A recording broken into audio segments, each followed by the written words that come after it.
येथे डोकरी विगार शेती या भूमीचे लेकर आम्ही हीच आमची खरी नाती येथे नाते संस्कृती येथे वस्तू आमचा जीव ही मातीच आमची माता हाच आमचा कला मित्रांनो नमस्कार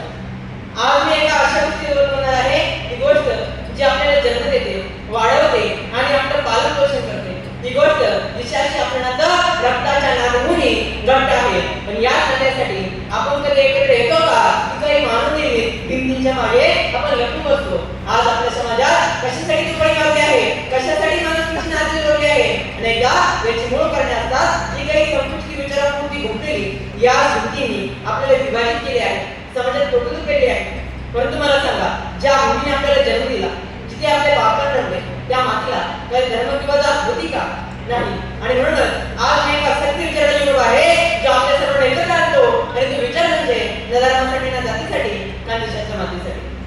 आणि याचा पाय आहे आपली खानदेशाची भूमी जी केवळ खऱ्या अर्थानं श्रेष्ठ नाही तर तिच्या अनेक अर्थांनी अनमोल आहे हिची श्रेष्ठता केवळ तिच्या काळ्या पत्र मातीत नाही तर तापी पूर्ण घेणाऱ्या नद्यांच्या अमृततुल्य पाण्यात आहे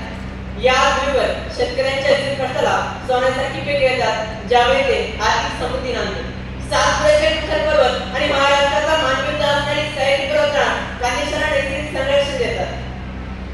ही भूमी केवळ अन्न पिकून नाही तर ती संस्कृती मानसिकी आणि अवकाशाची जर्नी आहे आणि म्हणूनच ती खऱ्या अर्थानं श्रेष्ठ आहे या भूमीला तिची खरी ओळख दिली आहे ती तिच्या ऐराणी भाषेने या ऐराणी भाषेतून कविवर्य कमलाकर देसाईंनी आपल्या कवितेतून या भाषेचे महत्त्वपूर्ण सांगितले आहे तर ती कविता मी तुमच्यासमोर थोडक्यात सादर करू इच्छितो की ऐराणी म्हणे म्हणायचे डोकं ठेवा की ना पाहायचे ज्ञान वाहणारी पाठती तुकाराम न टाळायचे तसेच आपल्या लाडक्या कवी बहिणाबाई चौधरींनी जीवनातील सत्य मांडले असे म्हणतात की कान्हा देशावरून या भूमीला नाव खानदेश हे मिळाले नाशिक धुळे जळगाव नंदुरबार आणि बुलढाणा या जिल्ह्यांमधील विविध आदिवासी संस्कृती खानदेशाचे वैभव दर्शवते सानेगुरुजींनी मानसिकता तर विनोबाजींनी समतेचा संदेश दिला 1857 चळवळ असो किंवा आदिवासींच्या जंगल सत्याग्रह येथील माणसांनी स्वातंत्र्यासाठी लढा दिला धुळेचे डॉक्टर बाबासाहेब आंबेडकरांनी सामाजिक न्यायाचा आवाज बुलंद केला ललित जिल्हा या शब्दाची साक्षी देतो इतकेवर विजय करण्याची स्थिती आपल्याला एकत्र आणते त्यात पुरणपोळी जोडवा आणि बाकीच्या बंडाचा झंझणी स्वाद हे तिथल्या मातीचे आणि लोकांचे प्रेम दर्शवते आपल्या महाराष्ट्रातील सर्वात उंच किल्ला साले जन्मतेच युनेस्कोचे मानांकन मिळाले आहे तसेच तोरणमाळासारखे खंड विशेषात मनोव्यवस्थेसारखी धार्मिक स्थळे चोपड्यासारखी ऐतिहासिक शहरे या प्रदेशाचे वैभव वाढवतात धुळे हे महान इतिहासकार विकार आठवडे यांच्या ऐतिहासिक संशोधन कार्यामुळे विश्वाने ओळखले जाते नावमान बालगोपाळ ठोंबरे कमलाकर देसले बापू भटकर डॉक्टर सुधीर देवरे एस के पाटील बहिणाबाई चौधरी यांसारख्या साहित्यिकांनी आपल्या लेखणीतून खानदेशाचा गौरव वाढवला अभिनेत्री सुनीता पाटील यांसारख्या आंतरराष्ट्रीय ख्यातीच्या कलाकाराने या भूमीत जन्म घेतला तसेच आपल्या भारताच्या पहिल्या महिला राष्ट्रपती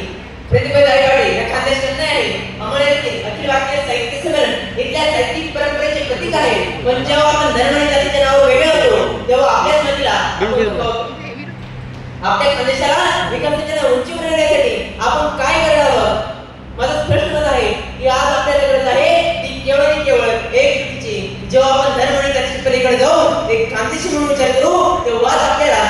खरी शक्ती मिळेल चला तर म्हणून या व्यासपीठावरून मी तुम्हाला एक आव्हान करतो की धर्माच्या भिंती जातीच्या बेड्या या साऱ्यांना फेकून देऊया आपल्या खानदेशाच्या समृद्ध भविष्यासाठी येणाऱ्या पिढीच्या उज्ज्वल आयुष्यासाठी आज आणि आत्ताच एक होऊया माझे विचार स्पष्ट आहे माझे ध्येय निश्चित आहे ना धर्मासाठी ना जातीसाठी केवळ आणि केवळ माझ्या प्रिय खानदेशाच्या मातीसाठी आणि आता शेवट मी एका कवितेने करू इच्छितो जे आपल्या खानदेशाची कीर्ती सांगते की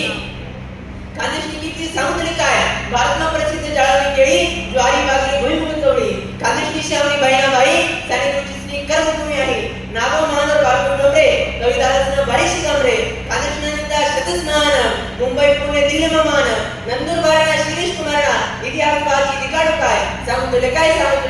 खानदेशची कीर्ती सांगू तुले काय जय हिंद जय महाराष्ट्र